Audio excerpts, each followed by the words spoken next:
dapat. Baru dapat 50 juta, 50 ya. Iya, Berarti tapi ini kan musim belum habis. ya. Sampai bulan 8 nanti ini. Berarti di tahun ketiga kurang lebih sekitar 90 tambah 40 juta tambah 50 berarti sekitar 180-an juta Pak ya. Ya.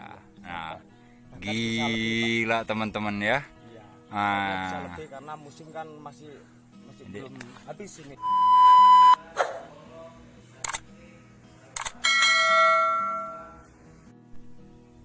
Oke teman-teman, assalamualaikum warahmatullahi wabarakatuh. Kali ini saya berkunjung ke salah satu kebun buah naga milik Bapak Kusen. Nah, ini banyak cerita-cerita yang mungkin bisa menginspirasi Anda bagaimana dia berproses untuk bisa bertani kebun. Awalnya dia bukan petani, dia seorang pebisnis. Tetapi begitu dia mengenal buah naga, alhamdulillah sampai sekarang masih fokus. Mari kita menuju ke kebunnya. Sampai di sini. Ini sudah mulai di kebunnya ya. Assalamualaikum Pak. Waalaikumsalam, Pak. Ya, gimana kabarnya Pak? Alhamdulillah sehat. Iya. Ini Pak mau nanya-nanya nih. Saya dengar kabarnya nih Bapak katanya buah naganya cukup bagus nih. Ini luas lahannya sekitar berapa Pak? 1 hektar ini, Pak. 1 hektar ya. 1 hektar, ya. Terus jumlah tanaman Pak? Jumlah tanam sekitar 1.800-an, Pak. 1.800 ya. Pohon. 1.800 pohon ya teman-teman. 1.800 pohon tuh banyak ya, tuh banyak sekali. Nah, terus Pak ini mau nanya-nanya ini. Ini usia tanaman sudah sekitar 3 tahun, Pak. 3 tahunan ya. Menginjak 4 tahun, Pak. 3 tahunan. Nah, kalau panennya itu bagaimana Pak? Apa 3 tahun baru buah atau? Enggak, kalau proses panennya artinya dari perawatan, Pak, toh. Kalau perawatannya bagus, minimal 1 tahun itu sudah berbuah. Sudah berbuah ya. Ya, tapi dengan catatan tuh dari awal pemupukan memang harus rajin. Apalagi seperti penanaman batang sebelum ditanam itu memang harus disimpan pupuk, Pak. Oh, harus disimpan pupuk ya. Ya. 1 tahun dari tanam ya berbuah. Iya, sudah mulai berbuah, Pak. Yang penting perawatannya itu normal. Kalau pupuknya Pak, pupuk apa Pak yang digunakan Yang Pak? saya pakai itu pupuk kompos seperti pupuk kandang, terus jenisnya kimia gitu. Kimia ya, campur ya, Campur, semi organik lah ya. Ya. Terus ini ngomong-ngomong Pak, kalau misalkan di lahan sempit yang jumlahnya misalkan bisa 100 tanaman, itu bisa kira-kira menghasilkan nggak Pak? Kalau di area sempit untuk buah naga ini, ya sebagai tanaman hias lah, tapi Ya sangat bisa, Pak, ya. Sangat bisa menghasilkan. Dalam arti yang penting nggak terlalu kenaungan gitu. nggak terlalu kenaungan ya. Ya. Terus penjualan nih Pak? Kalau masalah penjualannya yang jelas bagus, Pak, karena saya itu panen biarpun berapa ton dalam arti mingguan itu enggak pernah sampai ada hambatan gitu. Yang penting dengan harga standar gitu. Harga standar ya. Ya. Terus ngomong-ngomong nih Pak, kalau misalkan Sini, Pak. ada temen nih katakanlah yang butuh bibit untuk sekitaran ini, kan Bapak kita di Kabupaten Konawe Selatan Pak ya. Ya, Nah, kalau misalkan ada teman-teman nih yang butuh bibit, Bapak bisa melayani Pak? sangat bisa, Pak. Sangat bisa gitu. Bisa ya. Ya, kalau masalah buah ini yang seperti ini kan termasuk boleh dikatakan normal ini, Pak. Ini termasuk musim sudah habis, Pak. Musim sudah habis ya. Buah kerintilan, tapi ya sangat masih lumayan lah ini, masih banyak lah. Oh iya. Ah, itu Pak buah kerentilan. Apa itu Pak buah kerentilan itu? Termasuk sudah musim habis. Oh, sudah jarang. Buah sela Pak ya. Ya, selanya. Ah, teman-teman ada bahasa baru nih ya, buah kerentilan. Oh, oh ini Pak ya, ini baru, ini sulaman Pak ya. Nah, ini sulaman, Pak. Sulaman ini, tapi memang mulai baru dirawat, masih boleh kata itu baru ditanam. Sebentar dikasih pupuk ini. Terus tiang rambatnya itu bisa pakai apa saja Pak yang bagus sebetulnya randu. Seperti ini randu tidak akan mau roboh dan tidak akan gabrek ini Pak. Nah itu ada bahasa gabrek lagi ya. Gabrek itu apa ya? Gabrek itu lapuk ya, tidak mudah lapuk, tidak mudah roboh. Jadi teman-teman ada yang lihat buahnya ini ya. Paling sekitar setengah bulan mulai bentuk bunga lagi ini Pak. Ini kan habis raya ini. Jadi agak memang mengurangi. Wow, ini tiangnya apa ya? Sebenarnya ini yang normal tiangnya begini ya. Ini tiang yang normal ya. Jadi teman-teman di sini pakai pohon randu istilahnya. Kalau bahasa anunya itu pohon kapuk ya. Pohon kapuk. Nah, terus ini Pak ngomong-ngomong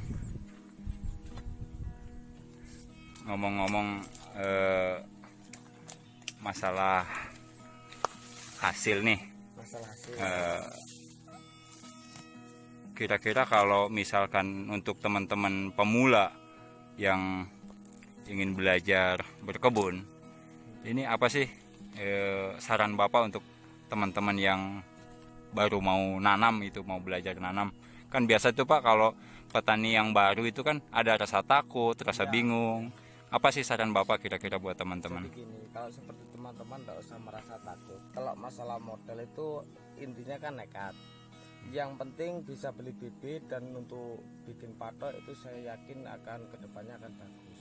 Karena yang penting akan dirawat gitu. Nah, kalau harga terendah Pak, harga terendah buah naga itu Bapak jual itu berapa kira-kira? Paling terendah itu kemarin 7.000 Pak. 7.000 paling rendah ya, tapi 1 bulan kemudian sudah naik harga 11,5 antara 12 per kilonya. Per kilonya 12.000 ya? Iya 12.000. Nah selama 2 tahun 3 tahun nih Pak ya, Bapak membudidaya ini, Bapak kira-kira nih yang Bapak ingat sudah menjual kira-kira berapa ton tuh Pak? Kalau ton tidak pernah saya hitung Pak, tapi dengan nilai uang yang pastikan itu kalau setiap musim memang saya hitung gitu. Kalau untuk musim kemarin waktu 2019 itu mencapai 90-an karena kan belum normal. Tapi kalau 90-an apa itu Pak? 90 juta. 90 juta ya. Tapi kalau ini kan musim lagi mulai bulan 1 sampai bulan 4 sekarang Pak ya. Baru mencapai sekitar 50 juta, paling nanti habis bulan 8 gitu baru. Berarti hitungannya begini, saya permudah saja supaya teman-teman bisa memahami. Ya. Pertama nanam 1 tahun buah. 1 tahun buah. Nah di tahun kedua itu dapat uang sekitar 90 juta. Bukan. Tahun pertama sekitar mencapai 40-an Pak ya. 40-an. Tahun kedua yang kemarin 2019 di antaranya 90-an juta ya. Terus kalau untuk ini mulai bulan 1 sampai sekarang bulan 4 ya? Bulan 4 baru dapat 50 juta 50 Pak. Ya. Iya. Berarti tapi ini kan musim belum habis. Ya. Sampai bulan 8 nanti ini. Berarti di tahun ketiga kurang lebih sekitar 90 tambah 40 juta tambah 50 berarti sekitar 180-an juta Pak ya. Nah, gila teman-teman ya. Iya. Nah, bisa lebih karena musim kan masih belum habis ini gitu. Ya, ini teman-teman ya, ini tanpa direkayasa, tanpa ada diskusi sebelumnya. Jadi saya tiba-tiba datang, saya langsung nanya, alhamdulillah petaninya ini langsung ngaku, langsung jujur gitu. Jadi ini sangat menginspirasi sekali buat teman-teman.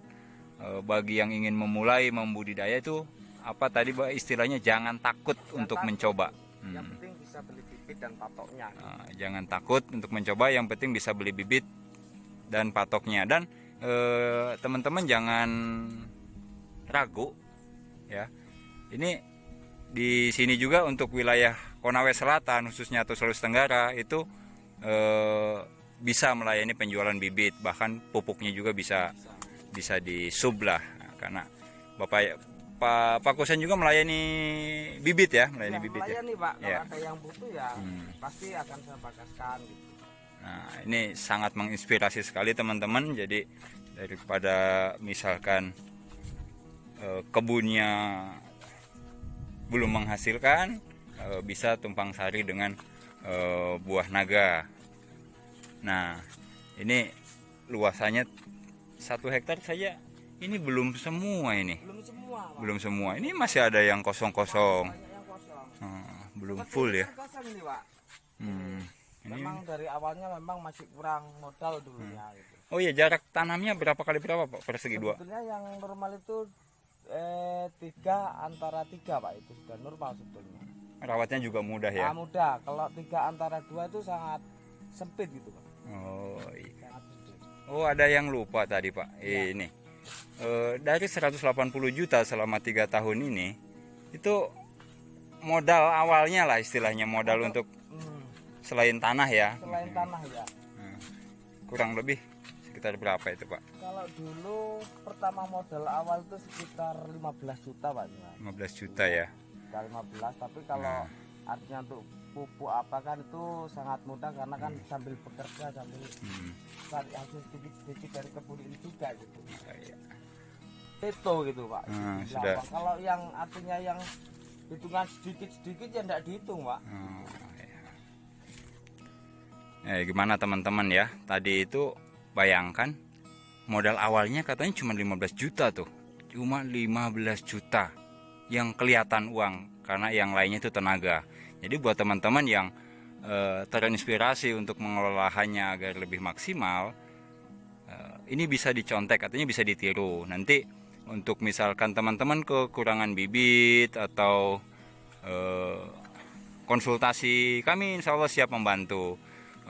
Fortuna Garden atau saya sebagai pengelola siap berkonsultasi, atau ketika teman-teman mau datang langsung ketemu dengan petani, insya Allah juga kami siap membantu teman-teman, memfasilitasi untuk belajar tentang bagaimana perkebunan. Oke Pak Kusen, saya ngucapin banyak terima kasih ya.